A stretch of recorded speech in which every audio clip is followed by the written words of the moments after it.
Saint Martin দেশের একমাত্র প্রবাল দ্বীপ। এই সেন্ট মার্টিনকে নিয়ে একটি মহাপরিকল্পনা চূড়ান্ত করার কাজ চলছে। পরিবেশ, বন ও জলবায়ু পরিবর্তন মন্ত্রণালয়ের জনসংযোগ কর্মকর্তা দীপঙ্কর বর বার্তা সংস্থা বাসসকে এই তথ্য জানিয়েছেন। তিনি বলেন, পাশাপাশি দ্বীপের বর্জ্য ব্যবস্থাপনা এবং স্থানীয় বাসিন্দাদের জন্য বিকল্প আয়ের উপায় নির্ধারণের কর্মসূচিও হাতে নেওয়া হয়েছে।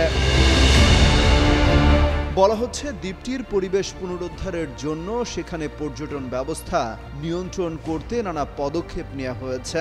শুক্রবার মন্ত্রণালয় এক সংবাদ বিজ্ঞপ্তিতে বলা হয়, গত 1 বছরে পরিবেশ সুরক্ষা, বন ও জীববৈচিত্র্য সংরক্ষণ এবং জলবায়ু পরিবর্তনের প্রভাব মোকাবেলায় মন্ত্রণালয় বেশ কিছু যুগান্তকারী উদ্যোগ নিয়েছে। এর আগে মিডিয়া ব্যক্তিত্ব আব্দুল নূর তুষার রাজনীতির এপিঠ ওপিঠ নামের একটি টক শোতে যোগ দিয়ে সেন্ট মার্টিন বেহাত হওয়ার শঙ্কার কথা জানিয়েছেন। টক শোতে তার কাছে জানতে চাওয়া হয় জুলাই ঘোষণাপত্র নিয়ে।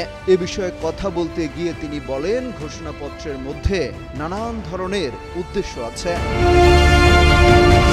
আব্দুল নূর তুষার বলেন, একটা বিপ্লবের ঘোষণাপত্রের মধ্যে পরিবেশকে যুক্ত করে দেওয়া হয়েছে।